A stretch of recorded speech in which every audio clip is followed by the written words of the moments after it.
I'd like to call the City of Apache Junction Council meeting for November 18th, 2025 to order and ask everyone to put their cell phones on silent. The invocation will be led by Councilmember Heck and the pledge by Councilmember Cross.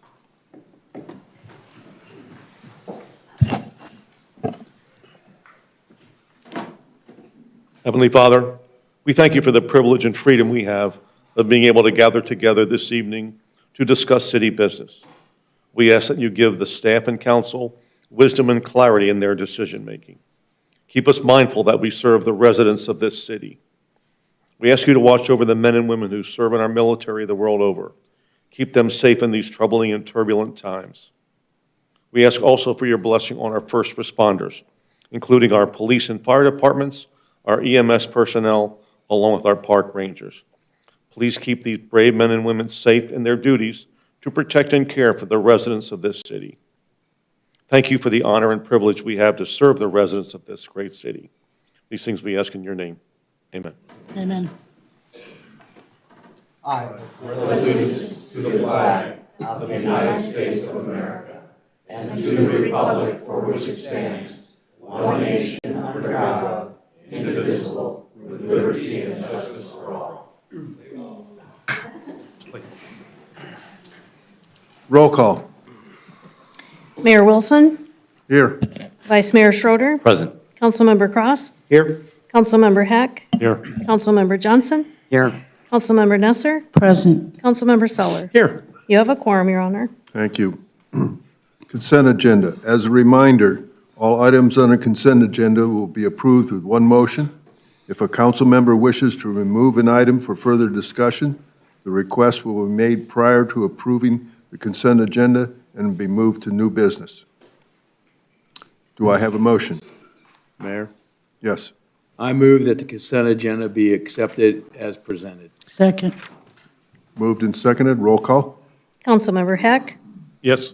Councilmember Nesser, Yes. Councilmember Cross, Yes. Councilmember Johnson, Yes. Vice Mayor Schroeder, Yes. Councilmember Seller, Yes. Mayor Wilson. Yes. Motion passes unanimously. Thank you. Awards and proclamations. I have one here. Proclamation, Small Business Saturday. Whereas the City of Apache Junction celebrates our local small businesses and contributions they make to our local economy and community. According to the U.S. Small Business Administration, there are 36.2 million small businesses in the United States, and whereas small businesses employ 46% of its employees in the total U.S. workforce, and whereas 70% of every dollar spent at a small business stays in the local community versus only 43% of every dollar spent at a national chain stays in the local community. And whereas public and private organizations across the country have endorsed the Saturday after Thanksgiving as a Small Business Saturday. Now, therefore, I, Chip Wilson, the Mayor of the City of Apache Junction, do hereby proclaim November 29th, 2025 as Small Business Saturday.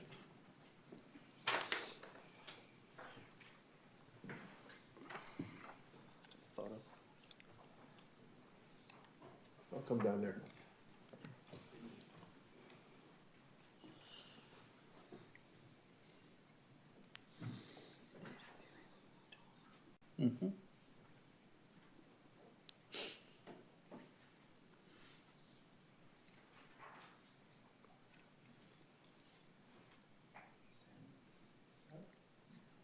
Yeah.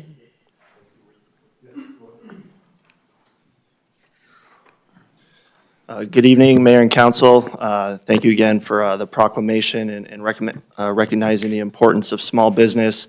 Wanted to emphasize again just the importance of shopping in person and locally. We all know how easy it is to shop online now, but the studies are very clear. If you can take the opportunities to shop local more often, more of that money stays within the community. I also wanted to take this opportunity just to go over briefly a few of the great resources that are available for small businesses, just so everyone's aware. And there's multiple organizations, kind of each playing in their own lane to help out our small businesses on the economic development side, where we primarily focus is finding small businesses real estate locations, whether it's a restaurant, retail shop looking for a building or a land site, and answering high-level questions on permitting and then making sure they get connected with the right technical experts in development services or public works. And then for our chamber, really helping these small businesses network together to do more business with each other here locally. The Shop Local card that they do in the summertime, as well as helping with ribbon cuttings. And then also lastly, another organization, SBDC, the Small Business Development Center. That's a great free resource that's available for small businesses that may need help with a business plan or need help with funding. They can work with the SBDC to achieve both of those. And so if you're not sure, if there's small businesses out there that need help with this and they don't know where to go, come to the Economic Development Department. We'll make sure they get connected to the right resources. So again, thank you for your recognition of Small Business Saturday and the importance that these small businesses bring to our community. Thank you.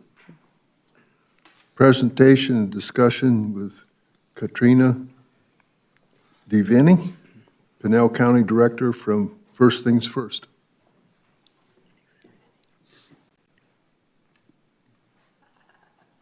Thank you very much, Mayor and Council. I would like to introduce Annette Lopez. She is our community engagement person. She'll begin the presentation.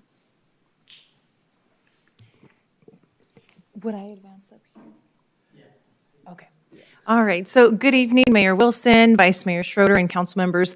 Thank you again for allowing us this opportunity to present to your council and to present to the community.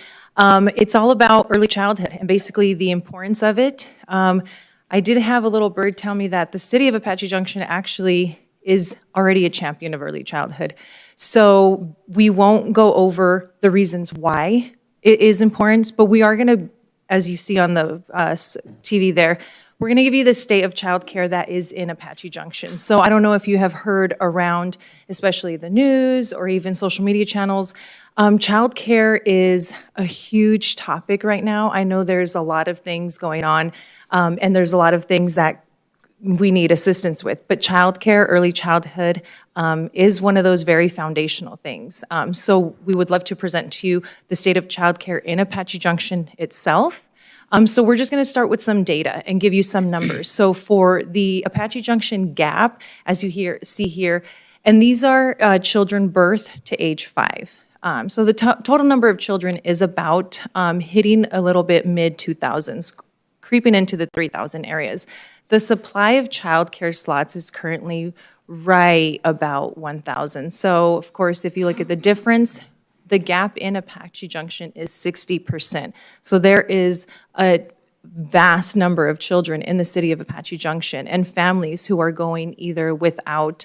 And one of the things that we here at First Things First always like to kind of harp on is quality childcare. There are different centers, but we love to basically harp on the quality, not just a babysitting site, but the quality. It has to be quality for these children because birth to age 5 is huge important for brain development, brain growth. So for 60% of children to either not have a place to go or not have that quality center is a huge, issue, especially here in the city.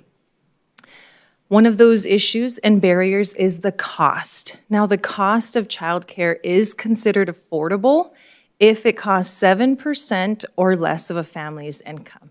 And there's a graph coming up so where we can see what the median income of an Apache Junction family or even Pinal County families are making. So on average, the annual cost of a center-based because usually there's a lot of quality coming out of those, for one infant in our county is right about a little over $10,000.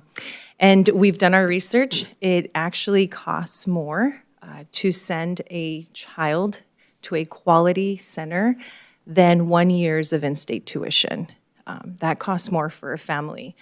So the county survey data, the average weekly cost does range all the way up to $850 per week. I mean, those numbers are already astronomical. on average $200 per week. So again, I want to show you this graph here from the numbers before. So the federal government has actually given us that 7%. So in order for childcare to be technically considered affordable for a family, they would be spending 7% of their annual income. Well, that 7%, a family would have to be making over $150,000 per year. I mean, we're all making that, right? We're all making about $150,000 per year. And not only that, this is for one child. A lot of our families have multiple children, 1, 2, 3 children in one household. So right now, for an annual median family income in Apache Junction, the average family is making about $60,000 per year. So they are spending well over 18% of their own annual income. So that's a very, very astronomical number, and it's a huge hardship. A lot of times we've seen even on social media sites that these families are going to Facebook or social media sites and saying, who can watch my child? There's nothing there, it's not available, or it's not affordable. So we kind of need to take care of that, especially for our youngest children here in the city. I'm going to turn it over to Katrina. She is our Pinal Regional Director, and that's all a little bit of dark news, but there are solutions. So we don't want to end on these are the numbers and this is the data and it's just all bad news. It is factual data, but there are solutions that a lot of task forces around our county are getting together. So we do want to be that thought partner with the City of Apache Junction. We do want to be considered somebody who's at the table who comes with you guys hand in hand to see what can we do for our youngest citizens. So Katrina, again, the regional director, will talk about some of those solutions and what can we do together.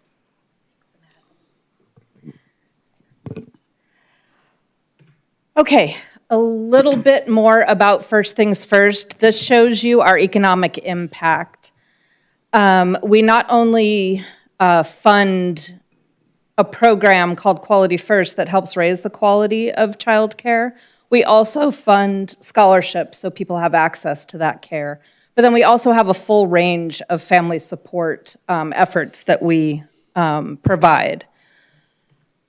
So this is how we're funded. 94.4% comes from tobacco taxes. So the market has shifted, if anybody hasn't noticed. When our statute was written in 2006, vaping and alternative tobacco products were not part of the definition of tobacco. So the market has shifted. People are not smoking as much, yay, but now they're vaping. And vaping is not under the tax that goes into early childhood. So we are putting forth a bill this next legislative cycle because this is what's going to happen. If we don't secure our funding, our reserves will be gone by SFY 2030. The revenue from tobacco tax, which only covers cigarettes, cigars, and chewing tobacco, is declining, 42% since 2008. So sorry to hit you with a little bit more bad news, but that's what's happening. So we're trying to close the loophole. That's what we're doing. We're not asking for a new tax. We're not asking for something brand new that nobody's ever heard of. We're just expanding the definition of tobacco to cover new products that didn't exist at the time our original statute was written, and allowing that to stabilize what's happening in early childhood and what's happening to our funding, so we can just kind of get our bearings and stabilize the system.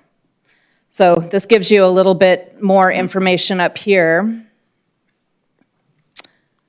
So what we've come up with, and this is what I've been working on with my regional council that makes our funding decisions in the region, it's an 11-person volunteer council, is a LIFT plan, so local influence for first things first. And what we determined is a group such as yourselves that are aware of your issue and want to do something about it, that these activities that my regional council members are doing are also something that you can do as individuals, as council members, and as the City of Apache Junction. So these are the solutions to support, speak out, and show up. Support, lobby in support of any legislation that invests in the early childhood system. Speak out, create a request to speak account. How many of you are part of the RTS system? Woohoo! Okay, yeah. The request to speak account. So it's a system that allows people, once you sign up, to then be able to give your opinions on different bills that come through the legislature. So you can say, yes, I support that, no, I don't support that, and it gives a direct feed to your legislators to let them know how their constituents feel. And then show up. We do have an early childhood day at the Capitol coming up Monday, February 16th. It's President's Day. We hope to get a lot of families there. We're going to have a panel discussion. A lot's going to be going on February 16th. So lift plans, what can you do? So you can complete an advocacy training exercise if it's not something you're familiar with or comfortable doing. You can learn about statewide and regional early childhood funding streams and the legislative process. We have so many supports for anybody that wants to champion early childhood. And we hope that everybody wants to. We hope that everybody, wherever you are in life, realizes that 90% brain growth, birth to 5, affects all of us. I was speaking at a Lucid lunch, and they were talking about, how they have jobs that don't even exist yet because the technology hasn't gotten there. And we're trying to teach these kids through school for jobs that we don't even know where they're going. And how can you not look backwards at that 90% brain growth in birth to 5 and say it's not important? It should be important to all of us because technology is moving so fast. So these are some things you can do if you are not comfortable with advocacy. You can also go to azledge.gov, identify your state legislators if you have personal relationships with any of them. I know that happens a lot in small towns. Just say, hey, we really support early childhood efforts. When you're making these decisions come January, consider early childhood as an important thing. You can develop an elevator speech. You can identify local relationships with your connections. All of you, I know, wear many hats. You're not just city council people. You serve as many different things, I'm sure, in your communities. So it's really leveraging those relationships and making sure that people know that early childhood matters. So then if you want to step it up to a 202 level, you can call or email those elected officials. You can set up a meeting with them. You can also share an op-ed. We can help you write one if you want to write on behalf of your constituents, if you want to have a bigger voice. You can also join FTF staff at a meeting. Like we have a government affairs team. We have myself. We have Annette. We have an army of people that will come with you to meet with whoever you want to talk to, because if you don't feel like you're versed in it, we are. We talk it all day long, so we have no problem coming with you. You could have a roundtable. You can do a community roundtable or an event for your constituents if they want to come and share their voice. There's nothing more powerful than a parent who can't find childcare.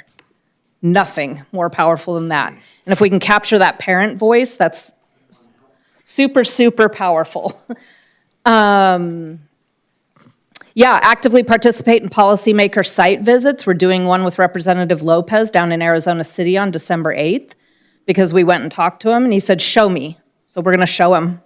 We're going to show him what a tiny little center can do in a small community and all the people who can't access it at all. So we're going to show him. And then if you want to step it up another level, you can conduct your own meetings with the elected officials. You can use the advocacy skills to get at least 10 people to engage with elected officials. There's also a letter of support and a resolution. The board passed the resolution supporting early childhood funding in October. My regional council here in Pinal just approved their resolution also supporting it when was that? The 14th. So if you as a council want to sign on to that resolution, then all of those are going to be put together and given to the legislators when their session starts in January. So if that's something the council is comfortable with, we can provide that resolution to you. We also have a letter of support. So either one would be a huge thing because Like I said, we're the choir. We become like the Peanuts teachers after a while. So it's really the local entities, local government, and local people that are really going to get this through and moving, and for the legislature to really hear us, that Arizona's in crisis. It's not just Apache Junction. We are having childcare a crisis all over, and I know there's a lot going on. I get it. The world is on fire and everything's upside down. But I think a good investment is looking at our children, because they are our future. And yeah, so we're here, like Annette said, to be a thought partner, to support you in anything that you want to do. But if you want to take action, we are ready to help. So thank you all so much for letting us speak tonight. Do you have any questions of us? You got any comments? I Questions? don't have a question. I do have a comment. I would like to thank you for this presentation. It was very, very informative, and I see the email at the end of it, so I will be contacting you after this meeting. Wonderful. Talk with you more in depth. Thank you. Anyone else? Your Honor. Yes. I attended a East Valley Partnership meeting just a while back that covered this subject in big detail, that there is such a huge need for childcare, and I support your efforts to get the tobacco tax to cover all things tobacco, whether it be vaping, you name it. It's kind of like how electric vehicles need to pay their fair share. So, thank you for your presentation. It's really, really good. Mayor? Yes. I agree with you. The first 5 years are a critical stage in a child's life. They say by age 5, they're pretty much set in their ways. So anything we can do to help them improve and get along and, learn and develop is a worthy cause, and you have my support. Thank you very much. Thank you. Thank you. Thank you, guys. Thanks, Katrina. Okay. Regional intergovernment meeting and updates from the council. Anyone want to speak on anything? Yes. Let's see, when was that? Last week. So attended the SRP Water 101 conference over at one of the SRP Paraclub facilities. And very, very informative, the status of our watershed, all things SRP side of the water equation. They're still moving forward with making improvements or trying to get improvements made to the Bartlett Dam to create a much larger water storage facility. And also with the SCIF, which is the interconnect that allows Salt River water to be pumped into the CAP canal. And by doing that, it allows us to have other sources and other ways of getting water to our community. So just be aware that SRP is doing all they can to make water and our portfolios of water better. Yes. Your Honor. Last Tuesday, the city celebrated and recognized our veterans. A parade was held in their honor on the trail, followed by a veterans tribute hosted by the Apache Junction Chamber, facilitated by the VFW Post 7968. Are we getting a photo? We got some pictures, Matt. Oh, There we are. Okay. There we go. Both events were well attended with many entries in the parade. The turnout from our city residents was exceptional. It's most rewarding to see the support for our veterans. This clearly demonstrates our appreciation for the sacrifices they made to protect our country and our freedom. It's never too late to thank a veteran for his or her service. Okay, anyone else?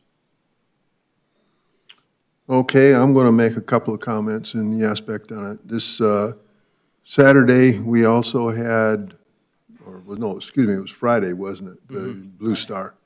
And we did a Blue Star Memorial that was done on Silly Mountain in the aspect of in its recognizing our armed forces. And it was the Gold Canyon Garden Club that put it on, and it's all contributed or in the idea of representing our veterans. And so they had me speak, we had Liz speaking, and it was well attended for the people that were there to do it, and it is something that the Garden Club has put together, and we're excited about doing it and presenting it and getting it done. And I don't know how many Blue Stars facilities that we've got now in Apache Junction, but it was one of the things that they had brought up, that Apache Junction has a few other places as well that have been designated as Blue Stars. So we are very much involved in recognizing our veterans, which is a terrific thing. Excuse me. The other thing is on Saturday was the down at the Painted Rock. The Blossom Rock. yeah. Painted Sky Park. Painted Rock. Blossom Rock. Blossom Rock neighborhood, Yes. yeah. That's good. Painted Yeah. Sky. Blossom Rock. And they had an event there, and we went down, several of us, council members were there as well, and talking to the people of the community. But one of the things I thought was unique in the aspect of our Reptile Junction facilities here in Apache Junction was asked to bring some of their, I want to say, reptiles that they had from snakes as well down, and became a major attraction for all the kids. This one was trying its best to get into the, I'll call it the pond, but they call it the lake, because that's what he was after.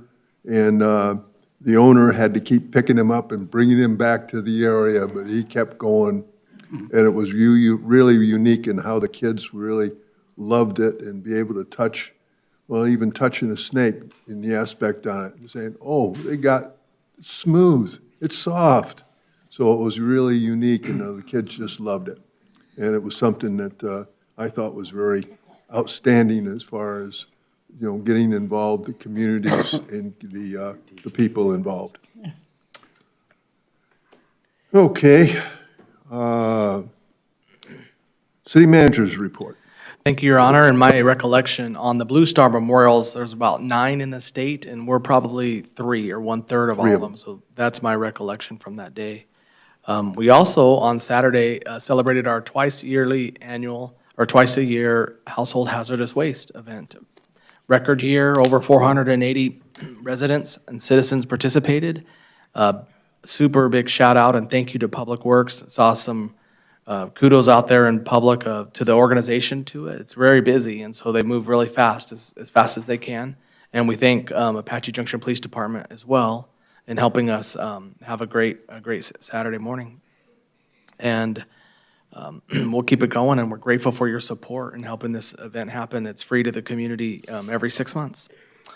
And Your Honor, we do not have any announcement of current events, so I'll turn the time back over to you. Okay, thank you. Presentation, discussion, public hearing, consideration of ordinance number 1569. Nick. Thank you, Your Honor. This item will also concern the next item, so this presentation will cover the resolution and the ordinance. Okay. Good evening, City Council. I'm Nick Leftwich, Principal Planner of the Development Services Department of the City of Apache Junction, and I'll be presenting this text amendment tonight. We reviewed these items 2 weeks ago, so I'll try to effectively summarize everything for the benefit of the public as well.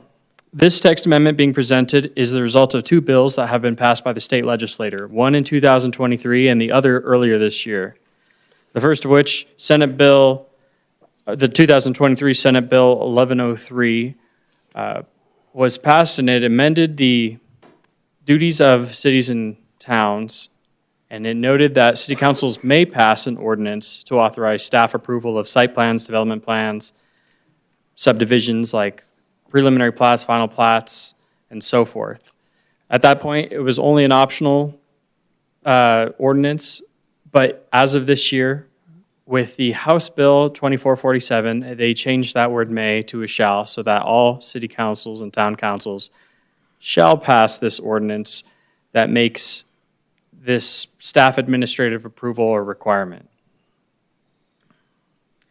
And so with that in mind, with the state mandated requirement, staff have prepared a text amendment, P25-100 AM, to amend the Apache Junction City Code, the Volume 2 Land Development Code, Chapter 2, the Subdivision and Minor Land Division Regulations, to modify all references to the preliminary and final plat approval, to remove any reference to the public hearing approval process, whether it's by the Planning and Zoning Commission or through the City Council, and to amend that and replace that to identify administrative staff personnel as the approval authority pursuant to the requirements of this House Bill 2447. These are the code sections that were affected by that. Typically, it was just a change in a few words in order to change who was approving what, but these changes were made because the state legislator thought that by taking cities and town councils out of the process, it would speed things up, and that was our idea behind it. But we hope that we still involve the city council as we go through rezonings and other projects, that we still will be bringing a lot of community development to the council, but this did take the city council out of plat approvals. The other items like minor land divisions, site plan approval, that had already been done administratively, so this was the only thing affected by this state law change. And with that, staff recommends the approval of Ordinance 1569 and Resolution 2531 in order to approve the text amendment case pursuant to the requirements of the state law. And if you have any questions, I'm happy to Anything from, answer. yes. Nick, a question. In the past, if you had a developer that was coming to get preliminary plat or final plat approval, they go through planning and zoning, and then if there was a decision made, if it was not approved, then could appeal to city council. What is the appeal process now? If Development Services makes a decision, do they have an appeal process? Your Honor, Councilmember Heck, thank you. It was an excellent question. That was something that we deferred. We communicated with our city attorney, Joel Stern, on that, and in that case, that specific aspect of the law was changed so that our, still administrative technically, but the appeal of those preliminary plats, final plats that have been rejected has been deferred to the city manager. So it escalates from the Development Services Director to the city manager's office. That was an excellent question. It was one that I had to study because getting into the weeds of the text changes left us with a lot of the same questions. But that is what we have found. Per the state mandate that things remain administrative, it is just escalated within the administrative structure. So no matter what, city council's out of that completely then? That is our understanding, yes. Okay. Not a question. I just want to put it on record that, I realize that we have no choice because our state legislature came up with this plan. But I am so disappointed in this bill because the people of the cities who went out and voted for people because we have their best interest at heart. Not that our development, our city managers don't, but our citizens don't have the ability to elect those people. Those people are hired and are here, and they are not answerable to the voters. I just want that on record. Thank And I second that. Thank you. I'm 100% with Bambi on this one. The state always meddles in local government business, and this is just another example. Taking it away from the will of the people and putting it into the administrative field. Thank you.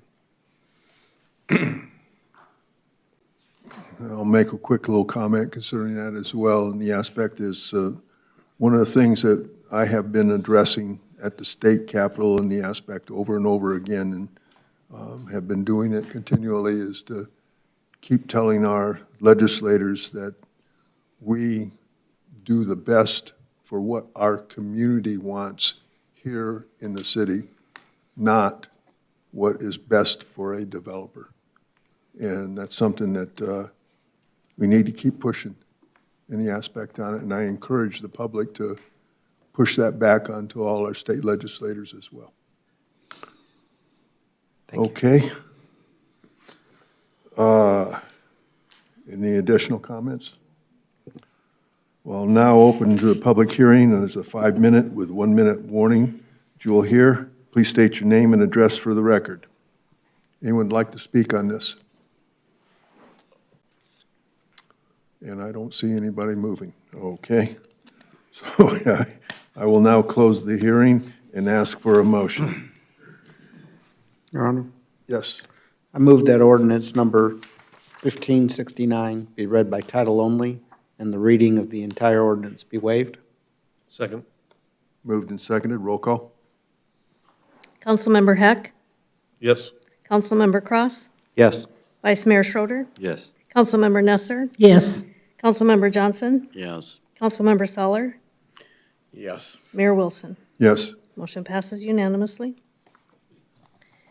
Ordinance number 1569, an ordinance of the mayor and city council of the City of Apache Junction, Arizona, amending Apache Junction City Code, Volume 2, Land Development Code, Chapter 2, Subdivision and Minor Land Division Regulations, and by adopting by reference that certain document titled, quote-unquote, 2025 Amendments to the Apache Junction City Code, Volume 2, Land Development Code, Chapter 2, Subdivision and Minor Land Division Regulations, repealing any conflicting provisions, providing for severability, and providing for penalties. Do I have a second motion to adopt the ordinance 1569? Your Honor, Yes. I move that ordinance number 1569, as read by the city clerk, be approved begrudgingly. Second. Moved and seconded. Roll call. Councilmember Soller, Yes. Councilmember Johnson, Yes. Vice Mayor Schroeder, No. Councilmember Nesser, Yes. Councilmember Cross, No. Councilmember Heck, Yes. Mayor Wilson. Well, we have to meet state law, so yes. You can fight it, Chip. Motion passes 7-2. Okay. Presentation, discussion, or now the approval of resolution number 2531. Any more discussion from the council? Well, we'll open up this part of the public hearing, 5-minute time limit, 1-minute warning. Would anyone like to state their name and address for the record? Again, I see no movement, so I will now close. Wait. Oh, sorry.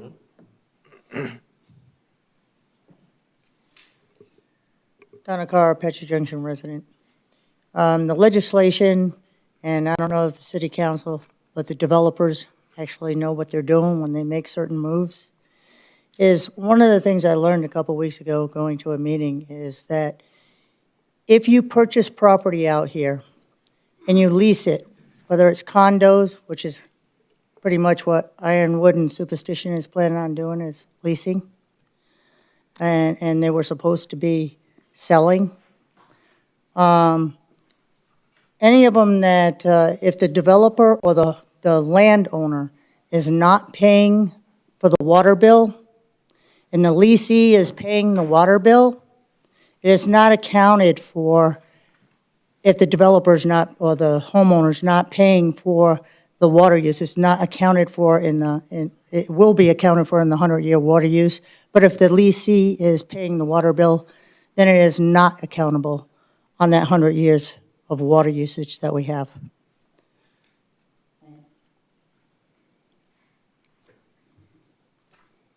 Okay, no other comments from the city?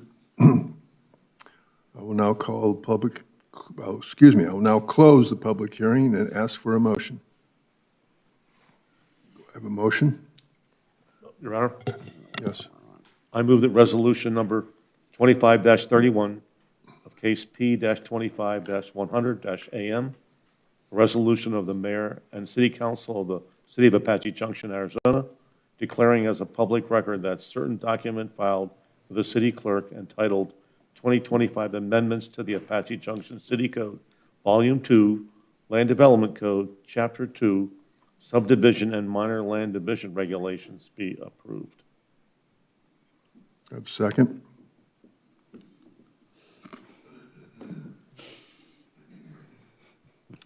I'll second it. Okay, moved and seconded. Roll call. Councilmember Cross, No. Councilmember Soller, No. Councilmember Heck, Yes. Councilmember Johnson, No. Vice Mayor Schroeder, No.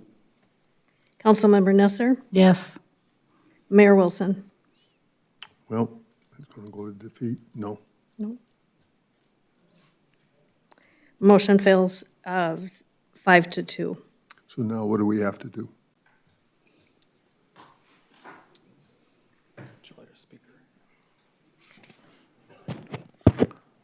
Well, you can have another motion if you'd like. Nick, I believe there's a deadline of the end of the year, correct? So what will happen is the legislature will probably take a report on the cities and towns that did and did not do this, and, who knows what they'll do. Now, with the law being changed, or with the intent, what do you do with the plats? That's the question. So are you still going to hear them, or are you going to have staff do it? Or is it going to be just an administrative thing? So that's something I think we're going to have to talk about with the city manager and other staff members at another meeting. Because if you took action on them, perhaps there might be something could happen to the city with the Attorney General's office because you didn't enforce the law that they wrote. So that's something we probably would, I think I would have to talk to the staff about it, maybe even have an executive session on it. I was just going to ask whether we should consider an executive session, because I do think this takes a lot more discussion. Yes, and any item on the agenda tonight can actually go into executive session if you need to. So we could do that now, or we could do it after the meeting, before you take final action on this. Do we want to go into exec session then right now? Or can we make a motion to do a continuance and have an executive session in 2 weeks? Yes. Or at the next, You certainly council can do week. that. It'd be December 2nd. so moved. Second. Okay, moved and seconded. Roll call. Councilmember Cross, Yes. Councilmember Soller, Yes. Councilmember Heck, Yes. Councilmember Johnson, Yes. Vice Mayor Schroeder, Yes. Councilmember Nesser, Yes. Mayor Wilson. Yeah. Motion passes to have an executive session on December 2nd, 2025. Okay. Items number 17 and 18 are related in the same subject matter. After hearing staff's presentation, combine the public hearings, but we will have a separate motion for each item. And this is resolution number 2533 and ordinance number 1571. Evie and Joel. Thank you, Your Honor. Just to recap, on November 4th, 2025, a special election was held relating to changing the mayoral term for the City of Apache Junction mayor from 2 years to 4 years. Arizona Revised Statute 16-642 requires a city that held an election to meet and canvass the election results not less than 6 days nor more than 20 from that said election. These election results have been certified by both Maricopa and Pinal County and are now available for the canvass.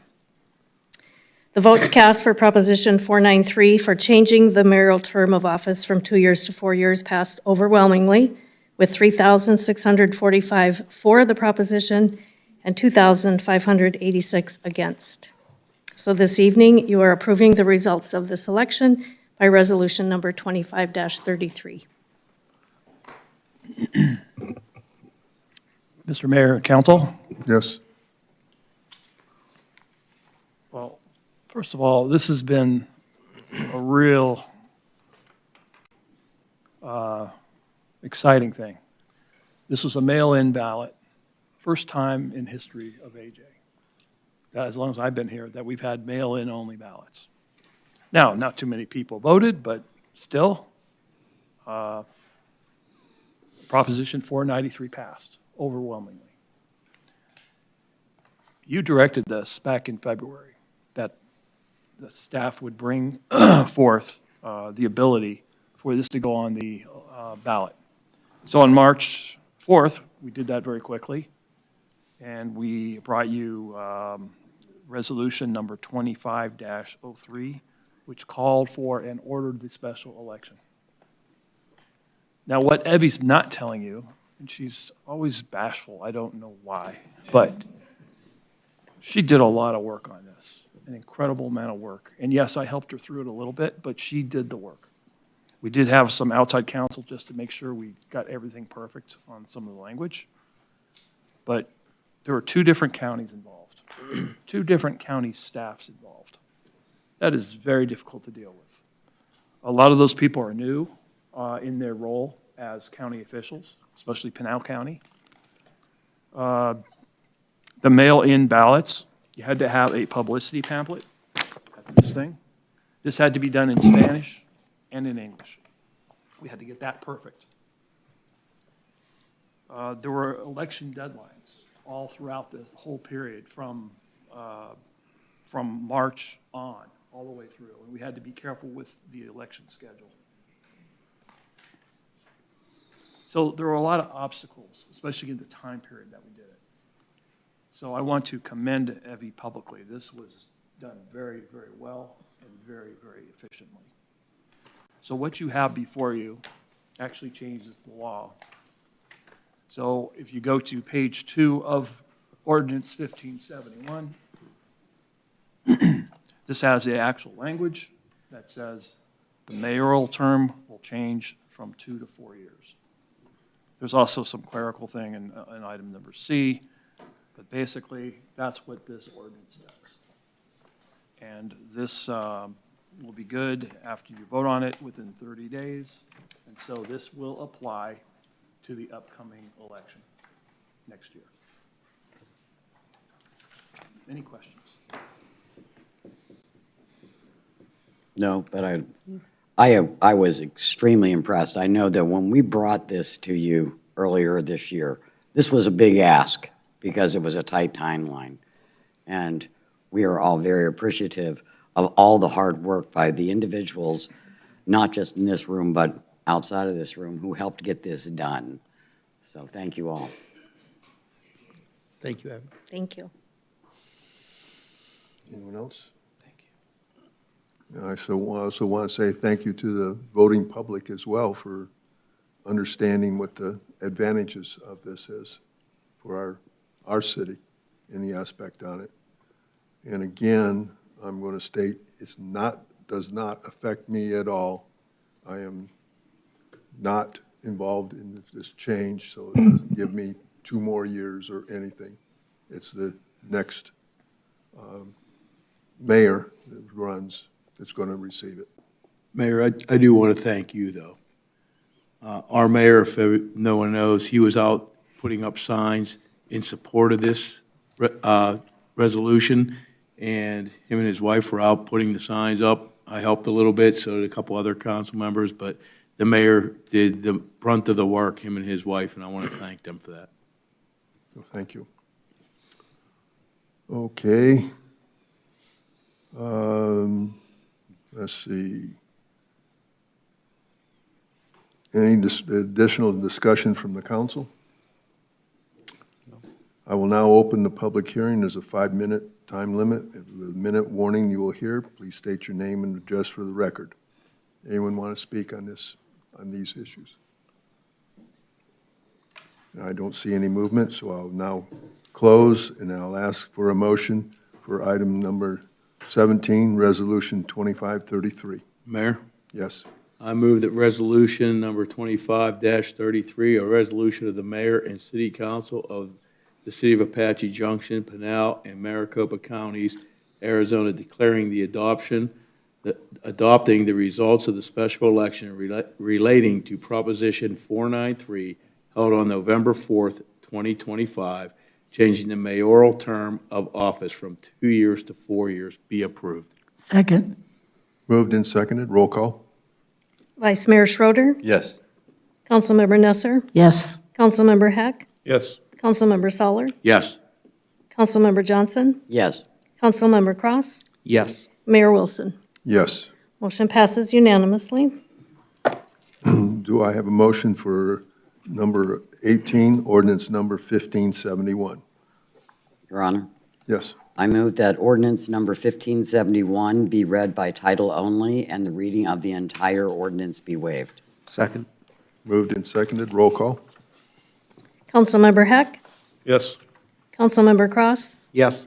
Vice Mayor Schroeder, Yes. Councilmember Nesser, Yes. Councilmember Johnson, Yes. Councilmember Soller, Yes. Mayor Wilson. Yes. Motion passes unanimously.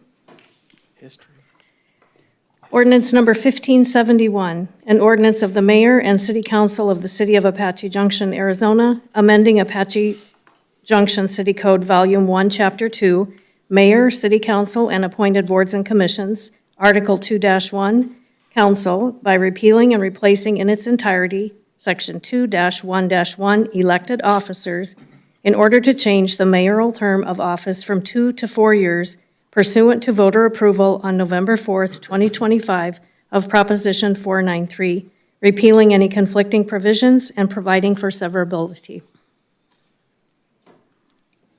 Okay, do I have a motion for the adoption of ordinance number Your Honor. 1571? Yes. I move that ordinance number 1571, as read by the city clerk, be approved and adopted. Second. Moved and seconded. Roll call. Councilmember Soller, Yes. Councilmember Johnson, Yes. Vice Mayor Schroeder, Yes. Councilmember Nesser, Yes. Councilmember Cross, Yes. Councilmember Heck, Yes. and Mayor Wilson. Yes. Motion passes unanimously to adopt ordinance number 1571. Thank you. New business, presentation, discussion of conditional use permit, case number P-25-38-CUP. Nick. Thank you, Your Honor. Good evening again. So I'm Nick Leftwich, Principal Planner for the City of Apache Junction.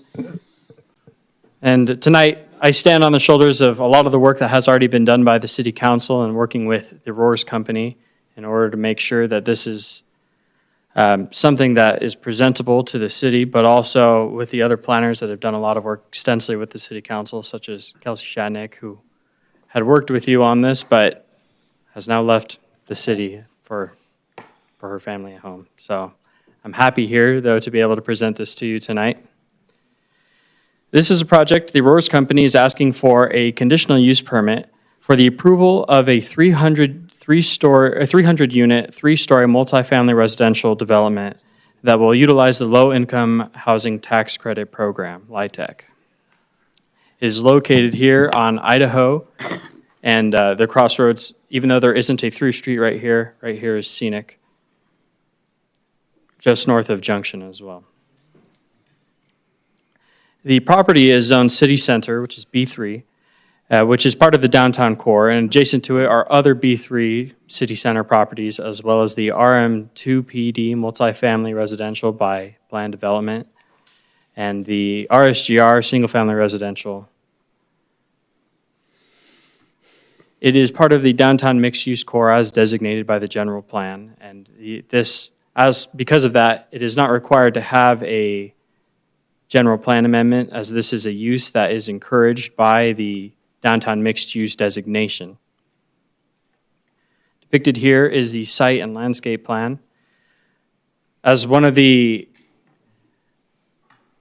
components that staff worked with the applicant in order to provide, there is going to be a multi-use trail along Idaho and also along the Scenic Street alignment that will be available for public usage. The main entrance is proposed on the south side, which would be integrated with a future development that is planned. They are buying the property from Bella Flor, who is trying to propose another multifamily development to the south, and their hope is that they integrate the same entrance.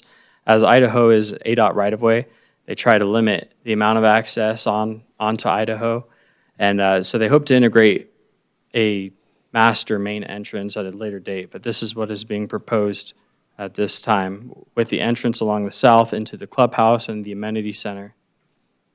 But there is also a right turn only entrance and exit being proposed at the very north end of the property along Idaho. Regarding our on-site amenities, as was noted previously, they have the clubhouse with pool and grill and open space with tot lots, dog parks. They do have covered parking for the units, and on top of the covered parking, they have solar panels in order to mitigate the electricity costs. They're also providing electrical vehicle parking. And again, as was noted, there is a multi-use trail that borders the site to the north and to the west. And we ensured that that is available for public uses on the outside of their wall, as is shown here on their wall plan. And this is something that staff and council had worked with the applicant previously in order to make sure that we received a high level of architectural quality. It's like we emphasized strictly that in the downtown core, we would like to see something that characteristically better represents downtown Apache Junction than just a blocky apartment building. And so we worked with the applicant in order to provide more southwestern type features. And we have it across a variety of different elevation types. And we believe that the clubhouse also displays the same architectural features that we worked to incorporate. The applicant has met all of the necessary public notification requirements. The signs were posted, the newspaper posting, and the letters were sent out as required by state law and city code. And the applicant held a neighborhood meeting on July 16th, 2025. At that time, 2 individuals attended the neighborhood meeting. They were neighboring property owners, owners of some of the multifamily properties nearby. And they had questions regarding stormwater and the proximity of the low-income housing, but were generally supportive of the project. And we haven't received a lot of other public comments since that time, but there was question and confirmation regarding the multi-use trail. And again, as noted, that is a publicly available trail. And so with this, on October 28th, the Planning and Zoning Commission voted 4-1 to recommend the approval of P2538 CUP, subject to the conditions of approval found in the staff report. And the applicant will be here in 2 weeks. Tonight was done in place of the work session, at which point the applicant is unable to give a presentation and provide, but they have a presentation prepared and will be available to answer a lot of the more technical questions at that time. Okay. Mayor, questions? I do. Yes. I need to know, are they going to have an on-site manager that lives there?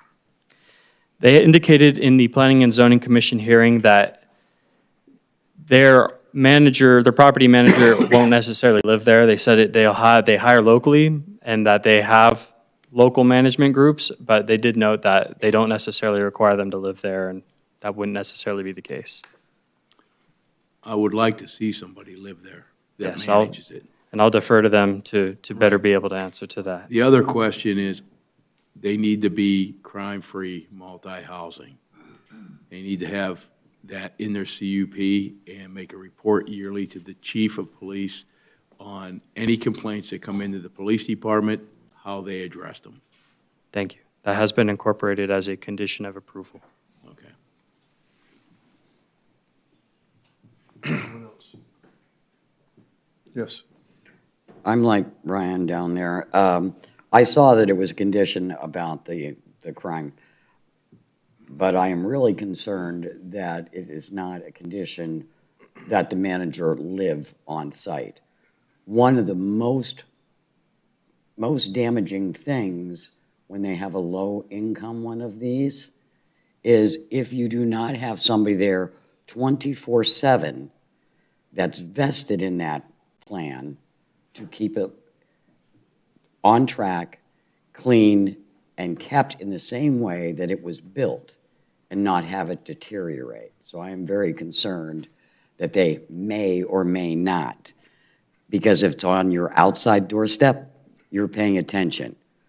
If you're hired and this is your job to show up and check on things, that's not watching the living conditions. I am concerned. Thank you. Mayor? Yes. I've got a lot of questions. A lot of them I'll reserve for when they're able to be here and discuss.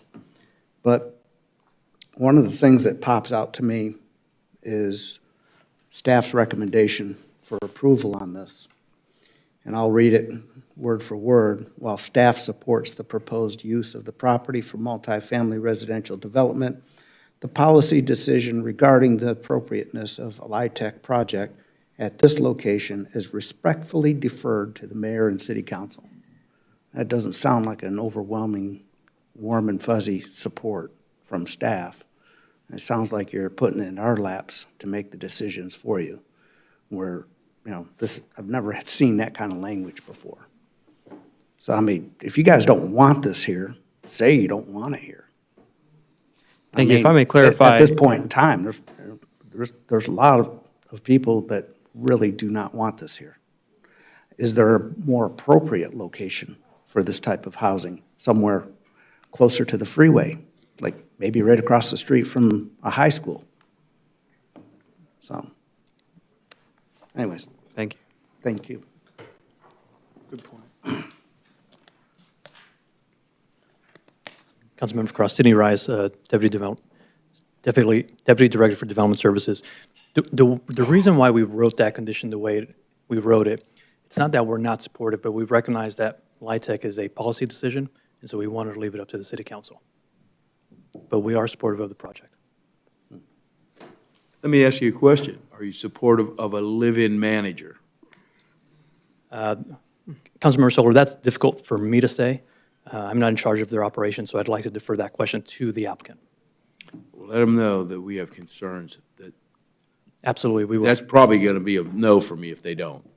We will let them know. Thank you, Councilmember Solar. Okay. For now. All right. We'll close this. Now let's go on to the public, call to the public. I'd like to remind everyone the call to the public is a courtesy and not required by law.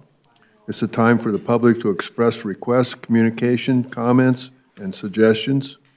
Requests to speak forms must have been completed and handed to the city clerk before the end of the city manager's report. All issues shall be presented, in a professional manner without personal attacks. Underneath the open meeting law, council cannot engage in discussion on issues presented, but may respond to criticism, may direct staff to follow up with the speaker directly, or place this matter on a future agenda for a council discussion. There's a 3-minute time limit for each speaker, and I've got two. Donna Carr.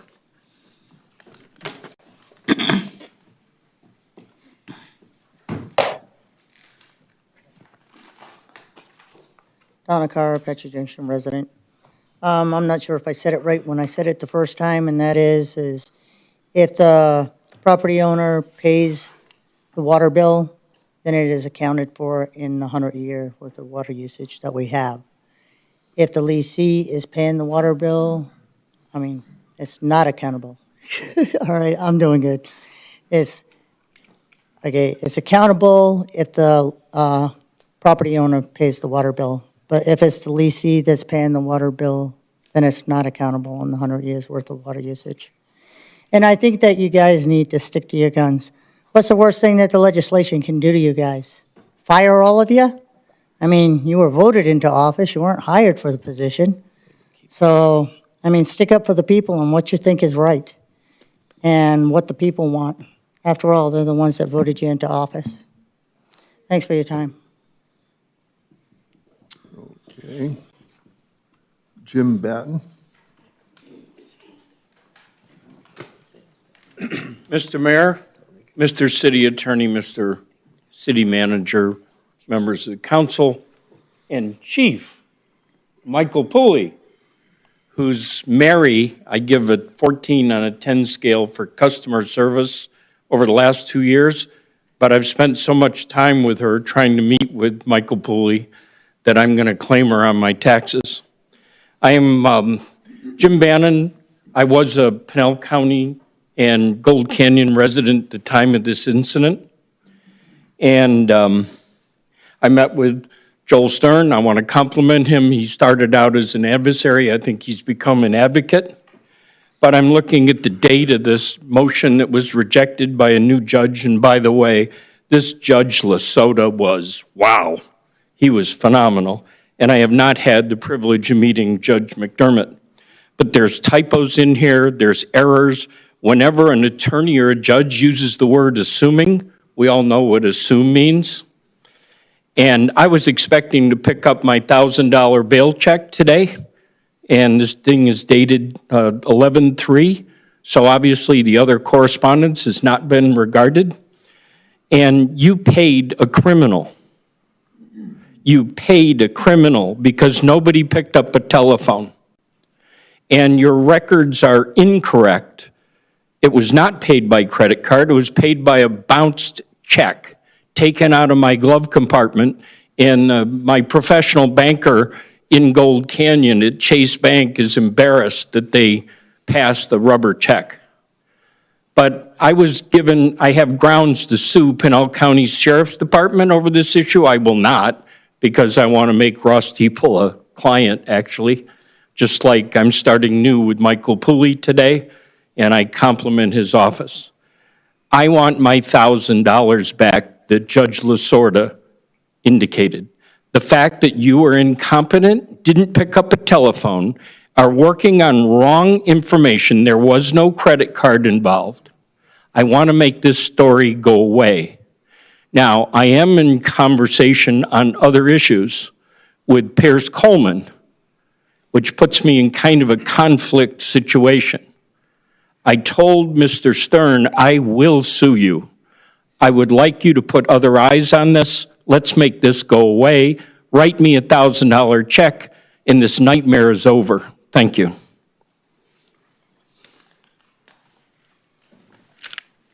Any comments from the council?